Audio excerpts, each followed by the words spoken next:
Welcome to the 2-Month Review, the weekly podcast brought to you by Open Letter and 3%, in which we take one book, break it down bit by bit, section by section, talk about it, analyze it, joke about it, have fun, talking, doing whatever it is that we do every Wednesday afternoon. I'm Chad Post from Open Letter Books, and this season we are talking about 4x4 by Sarah Mesa, translated from the Spanish by Katie Whittemore. And today we're going to be talking about the second half of part 2. So everything up until the very end. So everything but like the last 13 pages. So more or less the book, but you know, that's that.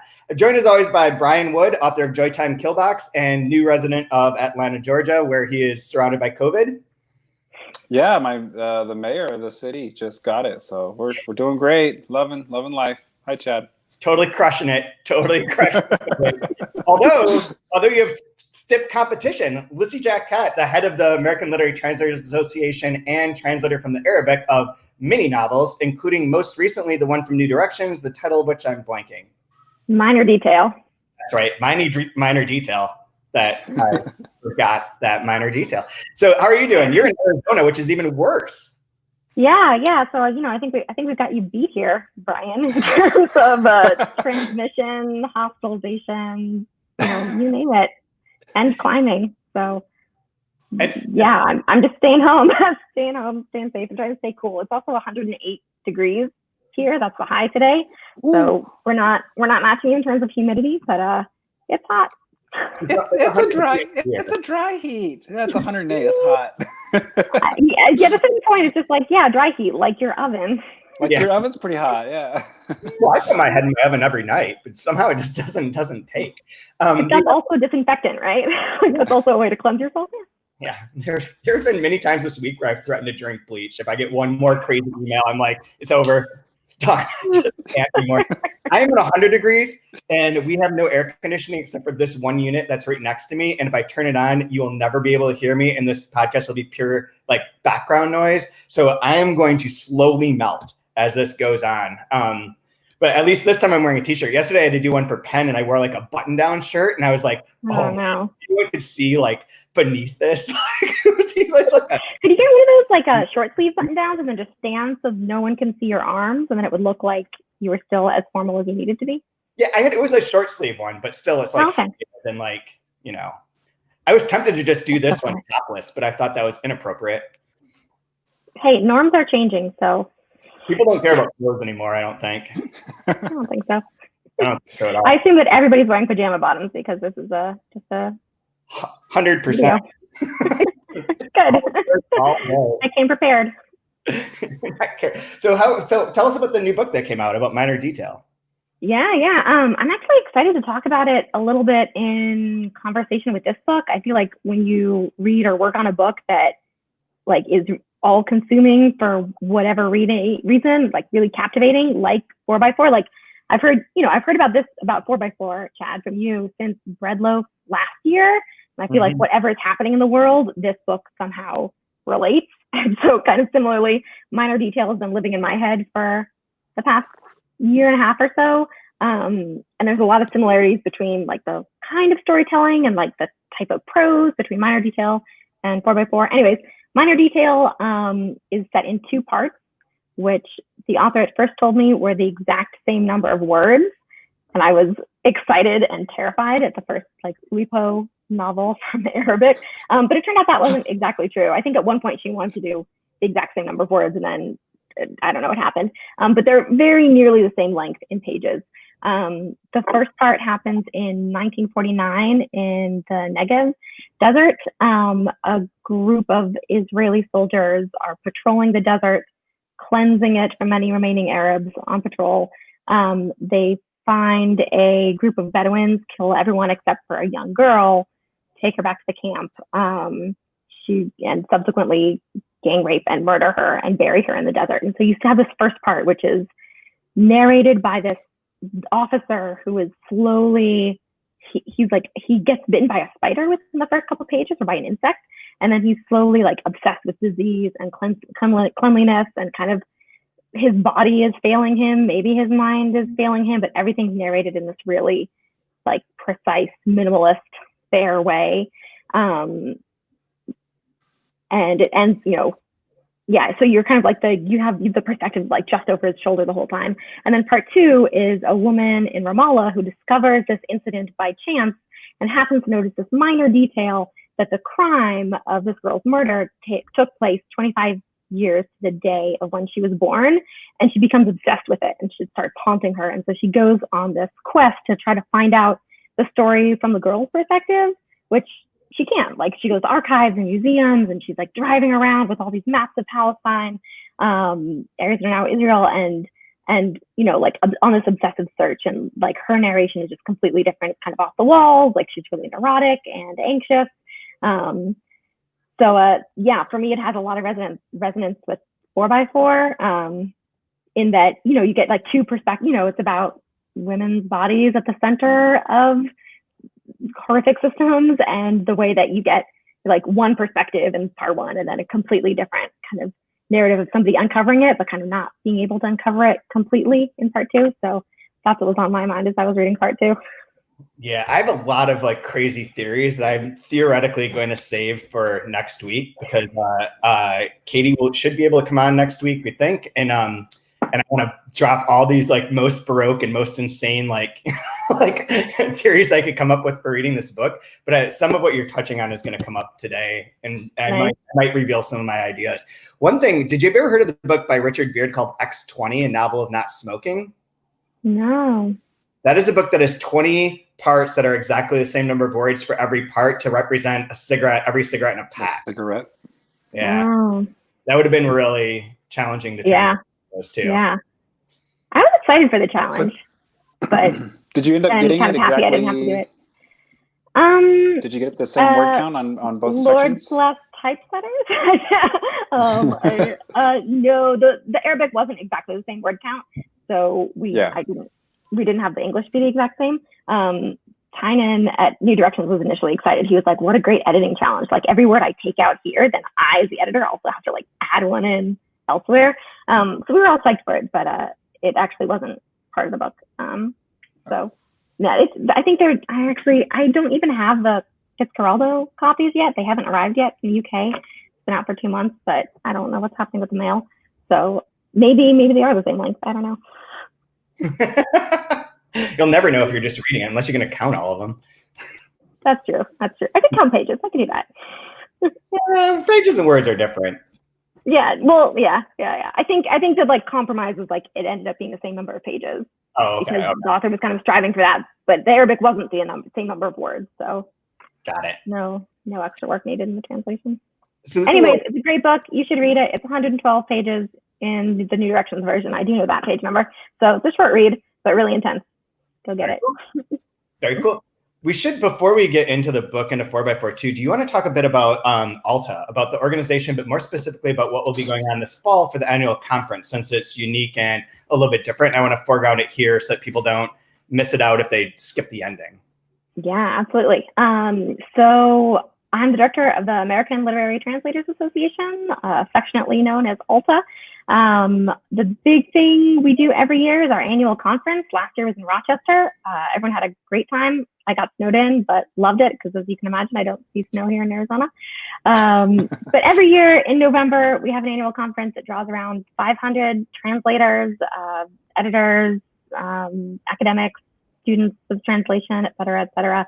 It's usually over 3 days. There's 8 sessions at a time, all translation all the time. It's a great time to gather with the translation community, I think, especially for freelancers, to meet and hang out with people who do the same thing they do all day, alone in their rooms, typing at a computer.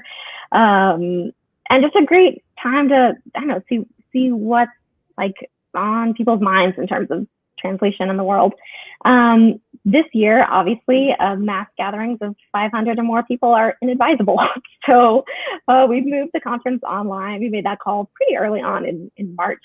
It was supposed to be here in Tucson, but if the world still stands, it'll be here in Tucson next year. But yeah, so this year it's online. It kicks off on International Translation Day on September 30th. Goes for 2.5 weeks of daily programming, probably a couple hours a day or so. Readings and panels and workshops and things like that. sessions with editors, pitch sessions where translators can pitch their work to unsuspecting or slightly suspecting editors, and then culminates in the weekend of October 17th and 18th, where it'll kind of be an all-day affair. So we've lowered our registration prices this year, between $50 and $200, so trying to make it more affordable to folks. But it'll be a ton of translation programming. We just closed submissions yesterday, today, Wednesday. We closed on Monday. And we got, nearly the same amount as last year, even though our application window was much shorter. So a lot of really good stuff in there. I want to accept everything. Everything looks really good, what folks submitted. So it should be good.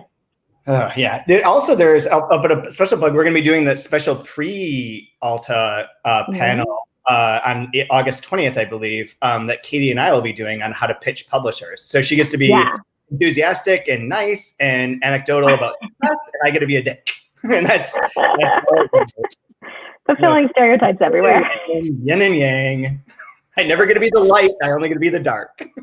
But that should be good. I know last year we had our biggest pitch sessions ever. So like a room full of translation editors and then translators rolling in every 5 minutes to pitch their books. And we heard that a lot of translators didn't really know what to put in a pitch, and that some editors were doing a lot of work to kind of coax out what info they need to know. And sometimes passing folks on to different editors. So it was, we got some really good feedback. Thanks to Chad for bringing a ton of editors up into that. But I'm psyched for your pitch tutorial. I'll probably learn something. It'll be fun. It'll be something. So Brian, you haven't been on here yet for this season. I know, not really. I've been ducking out on all my responsibilities as much as possible. But when just busy having that Twitter. When I too busy. When I heard you had.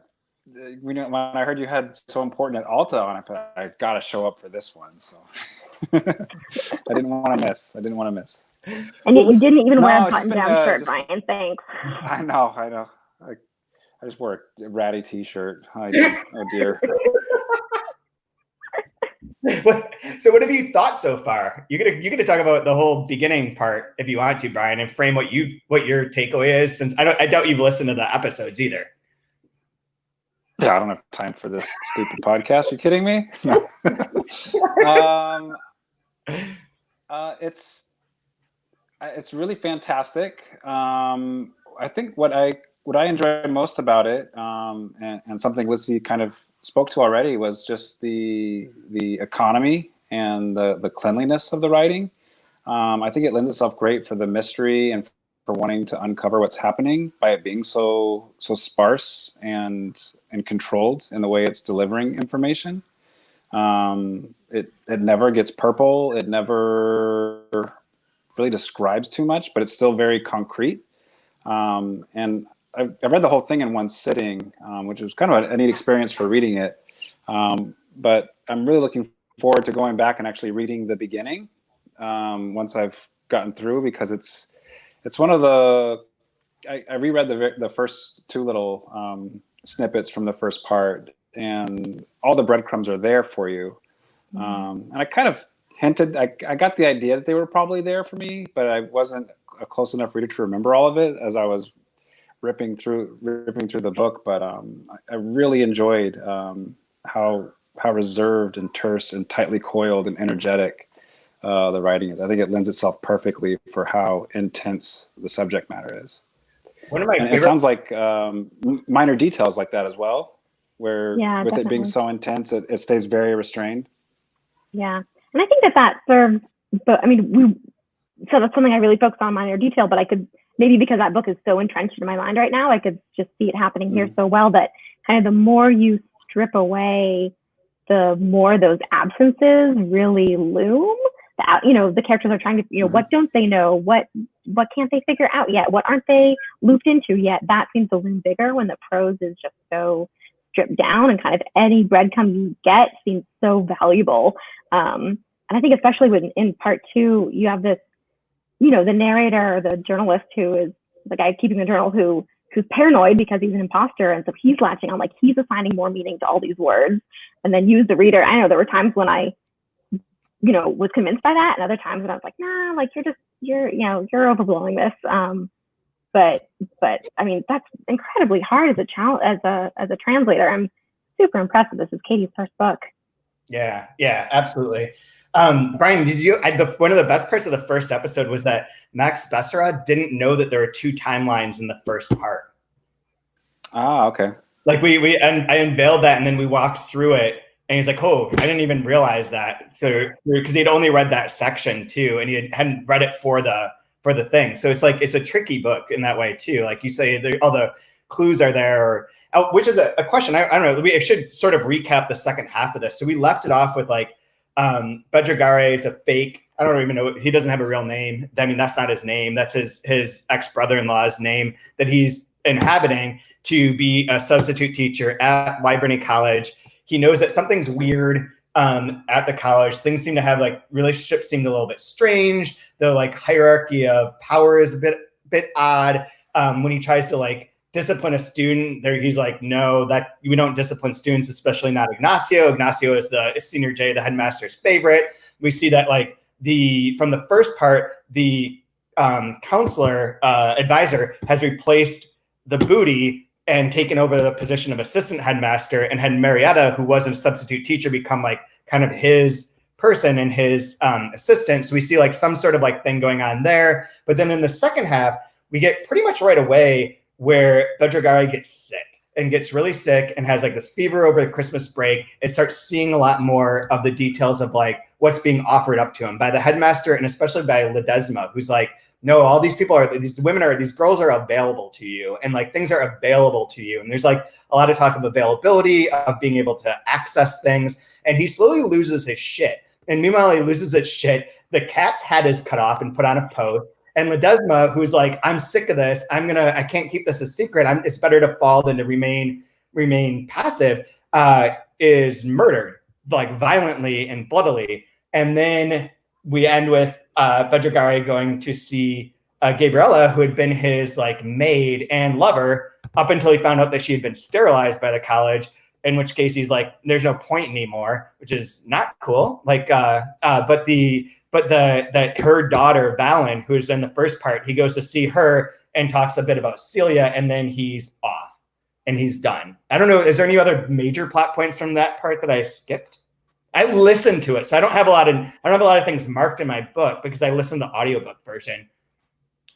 When he says, let's have a kid, you're not that old, which is so romantic. Wow.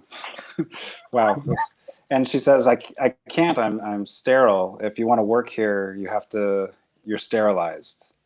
And it was like, what the hell? Like, that's another one of those, kind of moments. Right before he leaves, there's that part as well. But yeah, I think you did a decent, those are good mile markers for the roadmap, sure. Yep.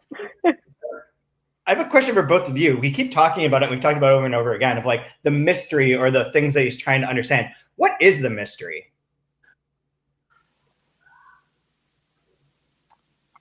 It's just weird. The whole place is weird. Yeah. I always felt it was kind of strange. It's with most mysteries, especially the Gothic mysteries, where you're in some strange location.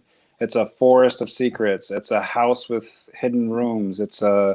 And you're just kind of crawling through the dark, trying to figure it out. I got that sense that this school, there's a mystery to the person that started it. Who gets to be in it? How many are specials or elites or scholarships? Only 200. Like, there's all these weird rules, and we don't, we'll just make up new rules, or kids are trying to escape from it, knowing that if they do, they'll just get taken back to it. Like, there's all these weird, I think it's just, the whole thing is just weird, and you want to know what's so weird. It's eerie, it's ominous. But what did you think? Yeah, Lissie?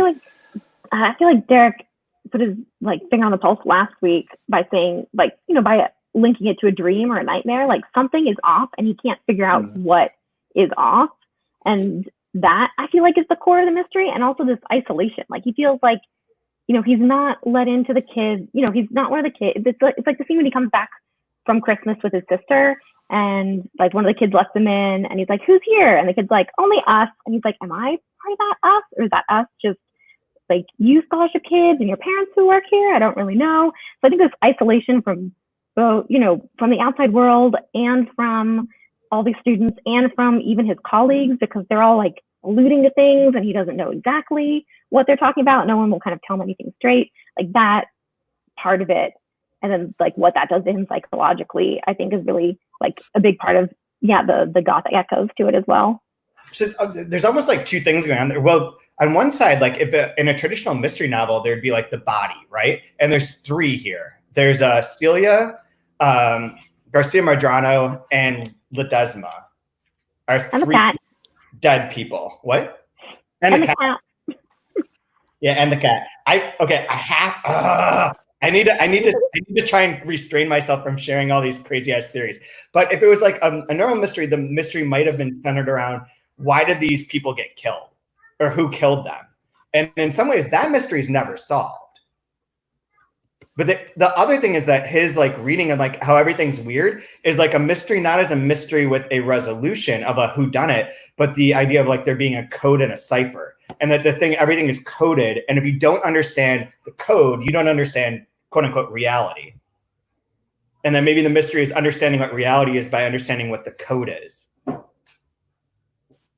I spent a lot of time, guys, into this, and I'm not going to show it to you, but if you could see my notes file, you'd be like, uh-oh. Like, there's a lot of things. No, I mean, I think you're right about, an interesting part is that the body, like the main body, the only body that we see, like the only human body, and the most grotesquely mutilated one, we get at the end. Like, what mystery gives you a body at the end? Like, that's a horror story, right? Like, where you're expecting something to happen for a whole time, and then at the end, like, something does get killed.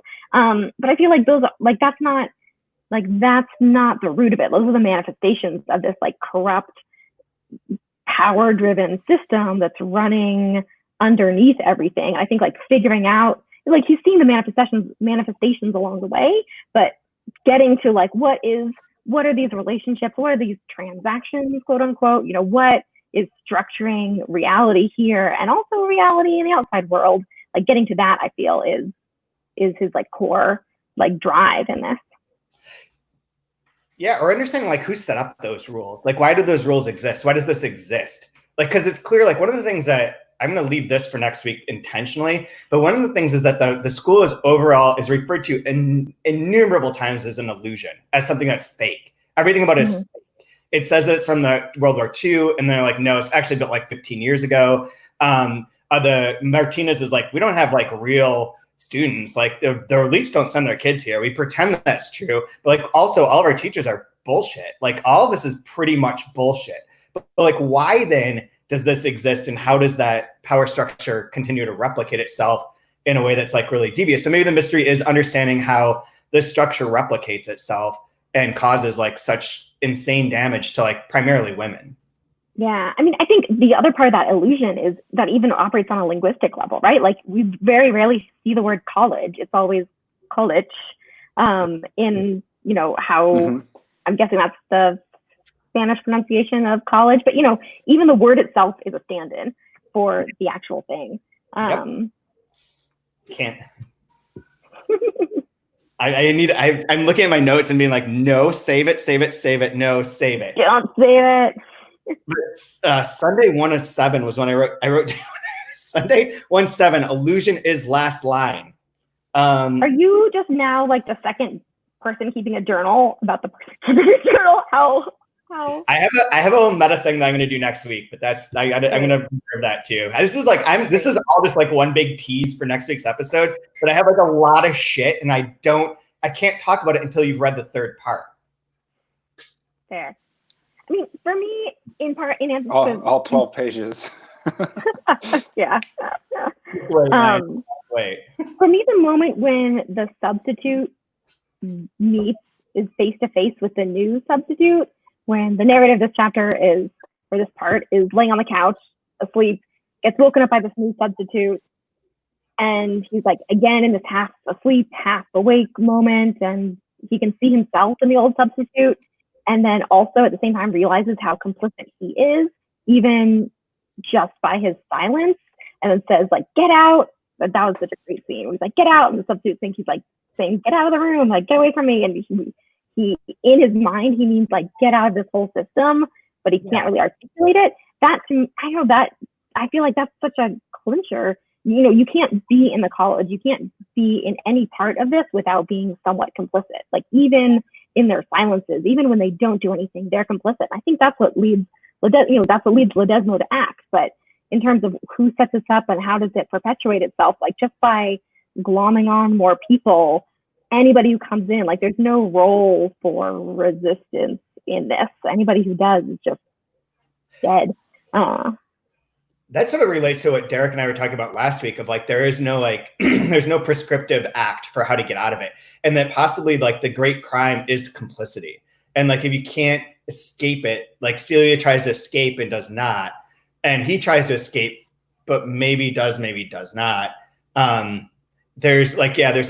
You are always part of that system if you're working within it, and that there's not like an easy out to say like, this is the way to fix this system of abuse, which is really what seems to be going on in every way. The part that I was thinking of illusion is the last two paragraphs on page 190. I, on the other hand, have reached the point at which I couldn't care less. I don't even have an interest in pretending to be a decent teacher. I've come to understand that here, certain things don't exist and aren't a danger to anyone so long as they're left undefined by words. And that's like a very Jeffrey Epstein sort of moment too, of like, these things are all happening, but as long as you don't speak them directly, they're like murky. There's like that play of like we talk about the silences, and we've talked about that a lot of like what's spoken and not spoken, what happens on screen and off screen. But there's also that shadow and light play that goes on there too, of like, as long as we don't speak these things, they're not really there. Okay. I was just thinking of the way with the teaching, how he starts off, I mean, he knows he's not a good teacher, but doing the prompts and having them do compositions, and then like, we don't do that anymore, or don't do that anymore. I don't want to hear about like, we're not talking about dreams anymore. And then when he has them write something finally again, like I thought we stopped doing that, and talk about my murder then, or whatever. Like, can't we talk about dreams? Or like, there's this way of it's always kind of morphing or changing, or the rules that if you find your way around one rule or you break a rule, the punishment is just more rules put into place. So it's this never-ending corridor. There's no escape, which is maybe why it doesn't have that prescriptive, like that good feeling or hope or any kind of this is the way out. It's an unending tunnel. Like the light will always be there, but you're never going to reach it. It goes forever. Like this is what it is. It's horrifying and heavy and kind of frightening, I think. Yeah. But it was during one of the events that we did, the event we did with Sarah for Wordplay, where she talked about how none of her, or this book in particular, but none of her books are supposed to be specifically tied to like a time period or a place or anything, because the structures that she's trying to represent are applicable always and are like always existent in society. They're not like, they could be applied to a bunch of different situations because they're just abstract enough that they are all those situations. Like, yeah, I was interested in that. I feel like anytime like any kind of time, like technology was mentioned, like we hear about the internet for the first time when this narrator gets to his room. He's like, oh, it's pretty nice, there's a bed and the internet works. And I was like, oh, internet. Okay, at least I know what decades this isn't written in, or isn't set in. But that was the first, and I guess we have the reference of the 40s, like the college was built in the 40s or meant to look they said that meant to look like the 40s. So the Booty tells a speech at the like welcoming ceremony, and I believe it's the welcoming ceremony, where she says the college was obviously founded by Wadmany, who came from Poland, who wanted to give like the orphans of World War II a college and a chance to study. And then like right after the paragraph, it's like, but that's all not true. It like looks like that, but it was built like 15 years ago and isn't actually that old, and that's all like a myth. We have a question actually from the audience that makes sense to this. It says, how directly is the illusion and the corruption of the college linked to the chaos outside the walls in the cities? Which is kind of a core idea that like if you wall yourself off to save yourself from the chaos, because in this, one thing I did skip over in the recap is that this is the chapter where his sister's apartment gets taken over. And like, and Cardenas is like in it's fucked. Just fucked. Yeah. I mean, I feel like, so going back to, what you were saying about the metaphor of like silence and like darkness and light, like the other like big metaphor I think that Sarah Mason really builds on here is that of the sewers and this underground channel. On page 172, I'm going to get to that question, but through the sewers. 1, 2, 3, 4, 5, like in the middle of the page. The best way to avoid chaos is to build a channel where it can flow in secret, an underground channel. That's Ledesma talking.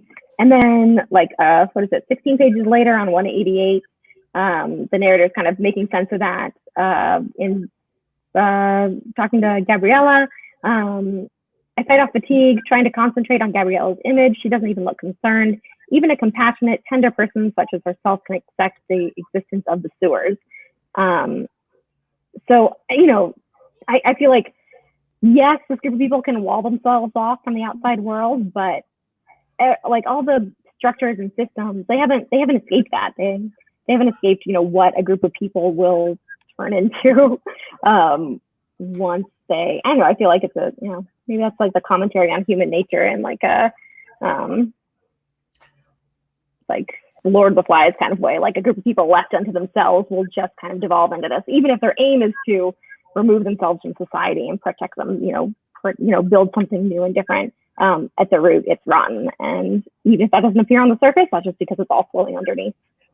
Yeah. And like anytime that you close yourself off, like you're not saving yourself from the outside, you're keeping yourself from leaving at the same time. Like this is a very Scientology college. This is like where David Muscovich keeps his wife locked in. I hope that doesn't show up on any Scientology radar, but fuck you too anyways. The other part of it that, what was I going to say? Something about what you said just really reminded me of like keeping themselves in, keeping the structures in. Oh, I know, is that anytime you have a closed system, you lead to entropy. And like they try and create a closed system in this world, which can't sustain itself without like, it has to fall into like disrepair and entropy and into that chaos. Like there's no way. And part of it, like the flow in and out of like having new students can like sort of do that or sort of reprimand that. But like as a big Thomas Pynchon fan, like entropy has been on my mind when reading this book from the beginning. Yeah. Yeah, there was one, I didn't write it down, unfortunately, but there was a quote that I thought was interesting where it talked about like freedom leaves you vulnerable and exposed. And then if you're walled in, it affords you some protection. And so I think it's interesting the way that they show the city being in, it has the freedom, but it's in disrepair. And then you have all the order and structure that's taking place within this confined space, but there's also its own horrors within this, law and order of this school. So I thought that was another way that she was kind of showing the play between freedom and power structures and enclosures. So I thought that was great. So Cardenas, where you're free, is the equivalent of the bars in Florida right now. Yeah. The places where people precisely. But don't go outside are the college. Yes, we want to. I don't think I want to. We want to be at the college that has no exact location or any photographs, and there's a brief contact form. But if you submit, apparently no one receives a response. So that's where you want to be, right? Nowhere. Yeah. I feel like to extend your metaphor, Chad, it just means that there's like no. What do you want to be in the college or in Vado or Cardenas? Like there's no places. No place is the good place in your coronavirus metaphor. Everything sucks. Future. I'm just gonna watch The Floor is Lava on Netflix and just drink myself to oblivion. That's where I'm gonna be. Floor is Lava is where it's at, man. I have not watched that, but I had never heard of that game until my kids would play it, and then I saw there was a Netflix series. I was like, I don't know what's happening anymore. Like 2020 is upside down. Like. In every way. Lissie has no idea what we're talking about. I have no idea what you're talking about. Sorry. I could go on a 20 or 30 minute exposition easily about Space Jungle, which is something you should watch, Brian. Just go on Netflix and watch Space Jungle. Don't panic. The subtitle "Don't Panic" Space for like treadmill. Space Jungle. Oh, Space Jungle. Yeah, Space Jungle on Netflix. Anyone watching this, go watch like 3 or 4 episodes of that and just send me an email because I've got a lot of thoughts. A lot. Anyways, so yes, I don't know where to go with this next. We talk about the big ideas, but who do you think kills Ledesma and the cat? Man, If this is I have a theory about Ledesma, but I don't have a theory about the cat. I'm kind of more curious about. I don't think they're necessarily the same person. Like, I don't think they need to be the same person. I don't think that like one person isn't. It's not like. I don't think that Sarah Mesa is saying, oh, there's just one person at the root of societal ills. Like, everybody is invested and profiting in some kind of way, or just like held in a consistent state by societal ills. So, I don't think it needs to be the same person. I think, it's kind of just like everybody's corrupt. One person off the cat, the other person off Ledesma. I feel like the headmaster was in a meeting and was just like, I'm having a problem. I wish somebody would take care of. And then a couple days later, like, Ledesma died. Like, that's kind of what I think happened. Interesting. Like some like lower on the totem pole person did it, and nobody will be held accountable. But I guess it doesn't even really have to be the headmaster. I don't know. I guess I don't have a strong theory here. Brian? Okay, yeah. I'm gonna add to that theory. So that seems to be like that would be the most obvious, right? In some sense. But does the king have to pull that? Do they have to make that happen? I think it's the assistant headmaster would be even stronger because he's the one who keeps moving up and protecting. Yeah, I guess that's a better idea. Deal with Celia. Now he has his deal with Marietta. This guy's going to challenge that. Senior J, or the headmaster, has been immune. Like, he's been through these changes because he doesn't involve himself in that kind of level. Like, Trump doesn't tell people to kill people. Other people tell them, wait, is this so much trouble, guys? Scientology, Trump administration. I'll go with Ignacio with the plunger in the drawing. Ignacio with a plunger in the drawing room would be my pick for these. Is Ignacio acting as a agent for the headmaster? He's a special boy. Yeah. He's a very Harrison. He's a very special boy, and he has a spurned lover, and he gets blamed for things that he didn't do. So there's his motive. I don't know. Why not? Do you think he didn't do it? We had to watch him last week. Do you think he didn't do it, or he did do it? Like, write that note to like harass that kid. Oh, I think he wrote it. I think he wrote it. Yeah. But it doesn't matter. It's like crazy for pension. Lot 49 doesn't matter. Inherent vice doesn't matter. It's just the mystery is the mystery. You just swirl around in it and enjoy the ride. Like, whatever. It's fine. Yeah, there has to be an answer. Can I say there was some great foreshadowing in Ledesma's last words? Yeah. The flies buzzing, that was so gross. I don't know if I can find it. Dun, dun, dun. Oh, I don't know if I can. Some of Ledesma's last word to, oh man. Yeah, I don't know what this is. Bald and stay silent or something to that effect. Yeah, but then he was just like something about like the buzzing of the flies at the edge of the void, and then when they find his body, there's this line that was like the flies were deafening, as his entrails were everywhere. Yeah, those concrete images were. Yeah, that image was really great.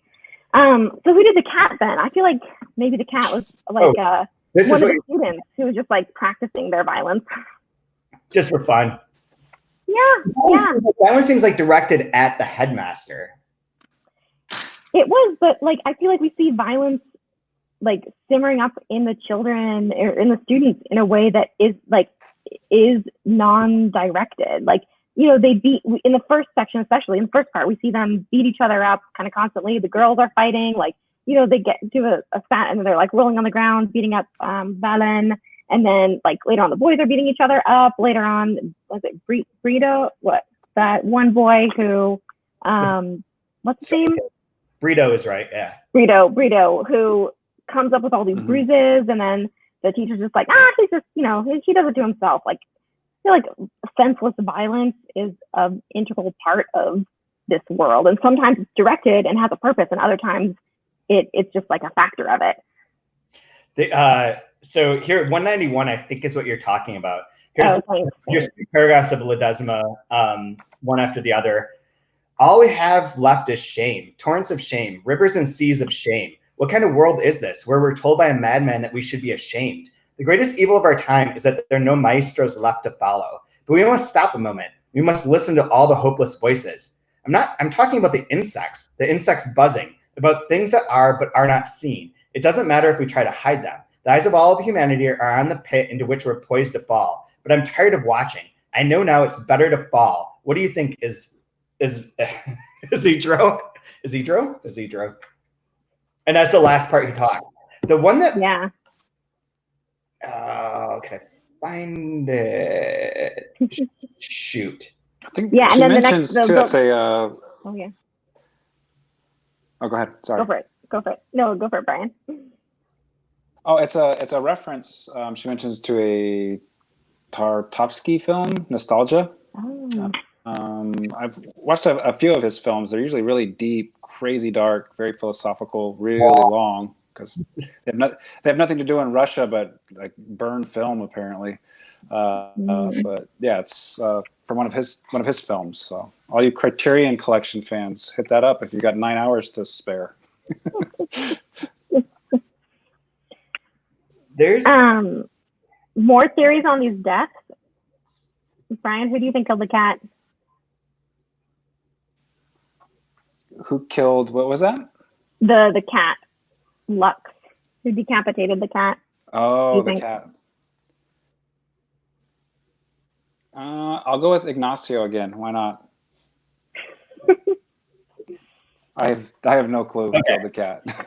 Here's something for you guys. Okay, I'm going to put in my crazy theory, one of my crazy theories right now. And if Katie listens to this or hears it, she can respond next week, but I'll bring it back up. I believe that Bedregare killed the cat and Ledesma, and that all of the blanks, he's an unreliable narrator from the start.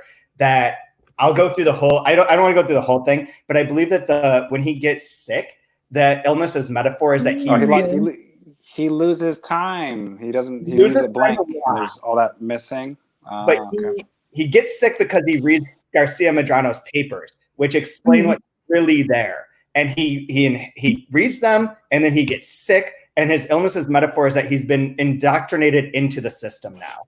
And so he's into the system that is propagating that. And so things that are dangerous to that have to be eliminated. He's pissed at the assistant headmaster because of Marietta's relationship with the assistant headmaster and seeing them make out on the porch. So he goes and kills the cat, but doesn't put it in his diary. And there's several references to like, well, I don't remember what was happening, but I'll just write what I do remember. I don't know what this was, but I do remember this. And then there's this line in the middle. So Ledesma's talked to him, said, I'm going to fall, whatever, fuck it. Like this is over. And they go to the anniversary celebration.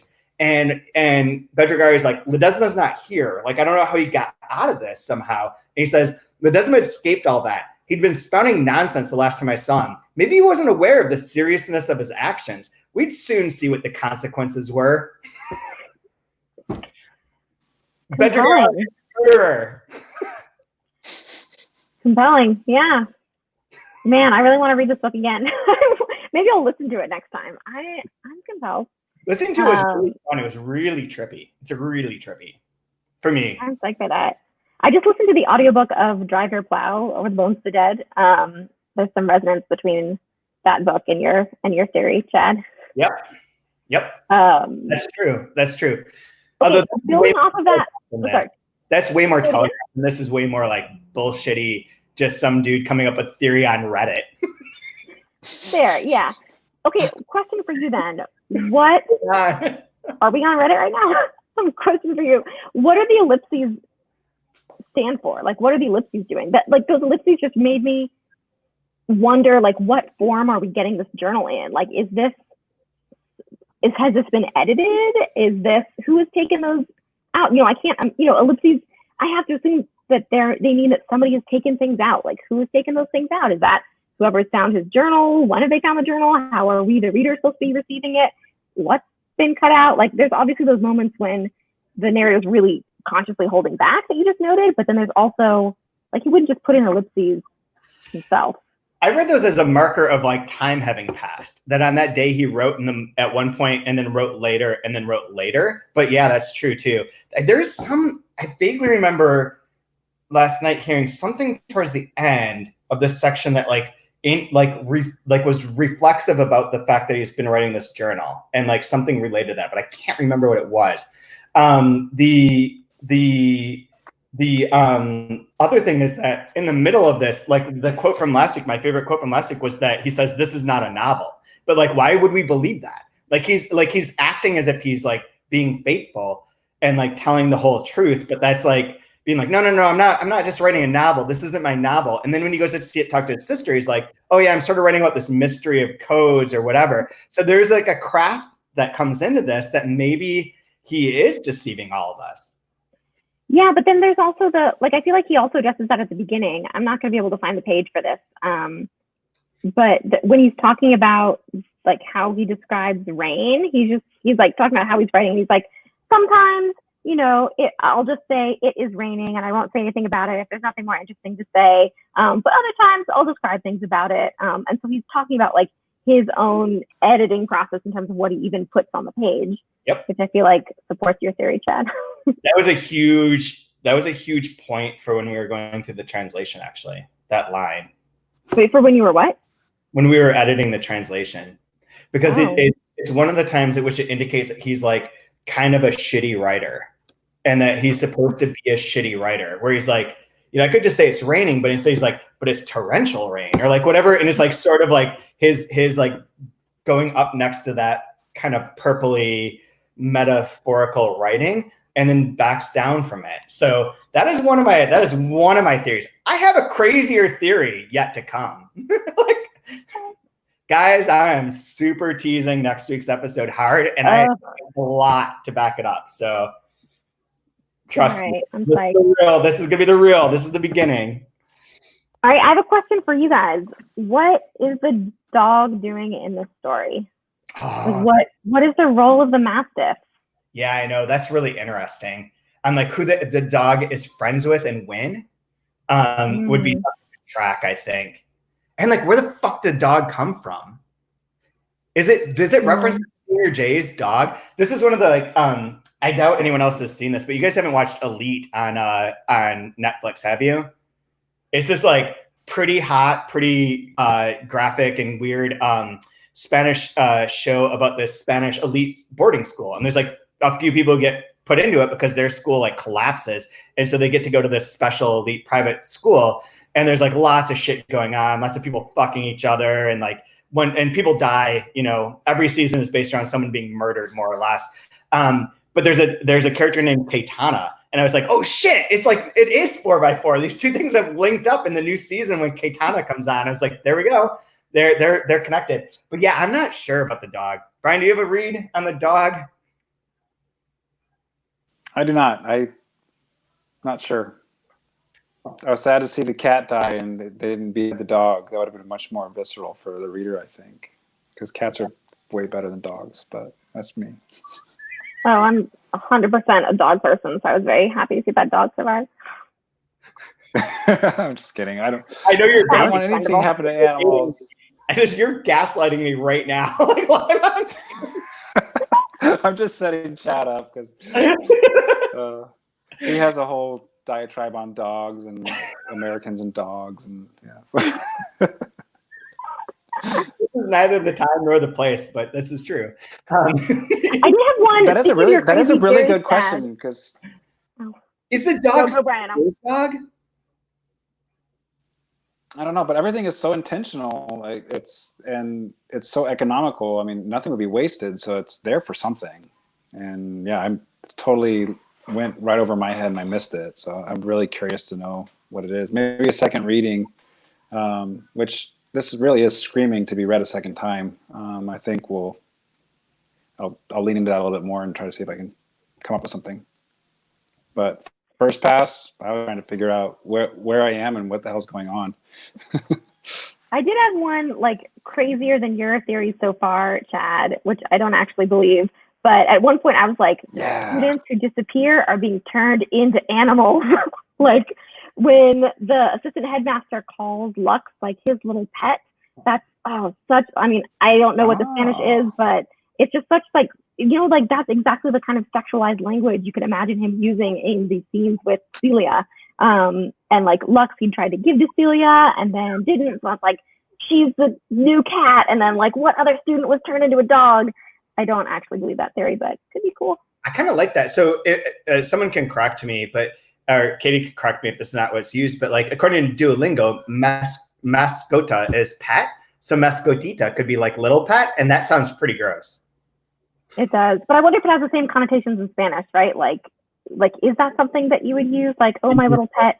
You're like little lover. Yeah, in like a gross, antiquated sexual way. Yeah. Ask Katie next week. That would make sense. Let's make that a new theory. New theory is that all the kids have been turned into animals.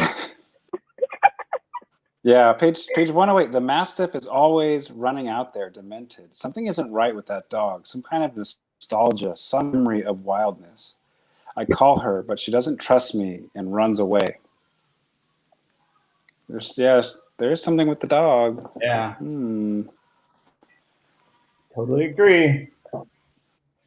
I don't know what else. Hopefully somebody writes to you with a great theory this next week, Chad. I hope people, anyone who's listening or listens to this eventually, like send me your craziest theory. like, because it is a mystery. It is all these things, but it isn't linear, and it isn't like defined in the way that we would typically define those sort of things. It's like a much broader, much more sociological and like philosophical idea of what the mystery of the world is. Like, why is this the way that things work? And why is this accepted and propagated and continues to go on? And that's like a dark existential mystery, but a real mystery. Like, why do our power structures still exist? We all know that things are fucked up and unequal and inherently disrespectful to like genders, races, groups of people over and over again. We can say this a million times and it continues to crop up. And that in itself is like a mystery. Like, we should be aware enough to be like, no, thank you. Let's just not do this anymore. And yet that's not true. So that is kind of in a way like the mystery of it. So anyone comes up with anything wild, please email me. I want next week to be like as close to like wild, like ripping thing as possible. Especially other crazy theory. I don't know. I don't know if the timeline for this makes it possible. But the narrator also gets drugged a couple times. Yes. Like, part of him being sick is also him not really being sick, but like howling, snorting. Yeah, and then getting drugged and like losing track of time. So like, does the narrator, under Chad's theory, commit those murders while he's sick for his own reasons, or is he like drugged, compelled to do them in some kind of way, and then doesn't remember it? I'm on board for a theory. That's all I'm saying. The craziest. I have one real theory that I'll say next week. Hold on. I want to piggyback on hers real quick. Yes. So when they're doing the stories about how to kill the teacher, the giant man, he was huge. This is the traditional version. He was ready to strangle you with his enormous hands, but up close, you reminded him of his father, from whom he had been estranged since childhood. His eyes filled with tears, and he couldn't kill you. But to prove he'd done it, he brought us a dog's eyes and tongue, assuring us they were yours. Oh, yeah. He's a dog. Okay. All right. I'm gonna do a whole dog reading of this. I can do it. I have the PDF. I can send it to you, so you could look up every instance of the dog's existence right away. No. It's okay. I'm just okay. I'll do that. I'll look through it.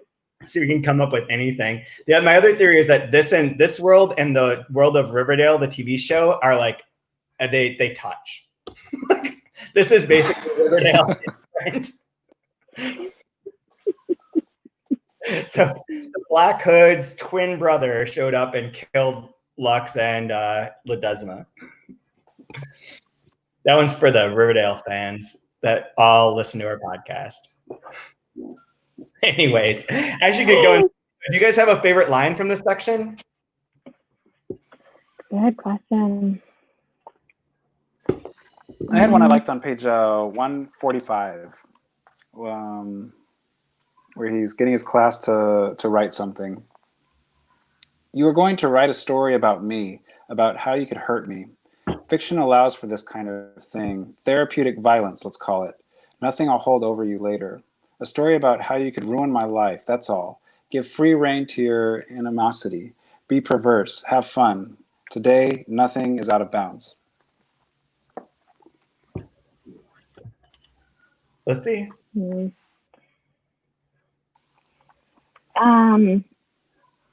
Yeah, 165 when the narrator's right about to hear all the juicy details from Senor J.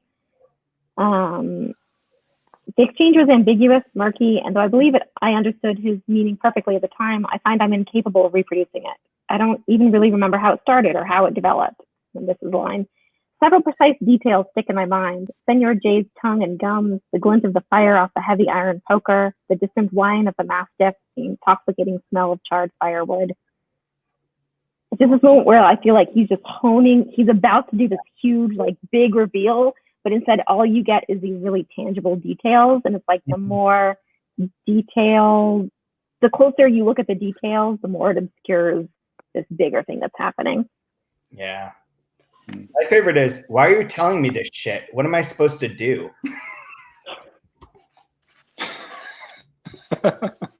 Classic. Yep. Print that on a mug. I can pull that right out. So, Lissie, where can people find you online? Probably through ALTA's site. I just kind of lurk on Twitter. I stopped really doing that, but I'll still see what you guys tweet. At Lissie Jaquette. Yeah, or through ALTA's site, Elizabeth at literarytranslators.org. But you have to spell my name right. It's an S, not a Z. So if you misspell it, you don't get to me. You're never gonna find it. Mm-mm. Nope. Hey, Brian, do you have something that you want to, where people can find you or anything that you want to promote? I'm on Twitter at BrianWood_. I'm not all that active on Twitter as much as I wish I was. But yeah, you can find me there, and boaeditions.org has my book, and other better booksellers, if they're around, you can pick it up there. And yeah, I'll be around, or just come to any of the podcast stuff. I'm always here. Absolutely. Thank you, I guys. should promote minor detail though. I mean, can I promote something? If you like Yes. 4x4, if you like the honing in on specific words that repeat and really mean something, and these tiny details that then build into something larger and bigger and kind of more incomprehensible than any of the characters, go check it out. It's a good one. Guys, I'm hot. All right, we're done.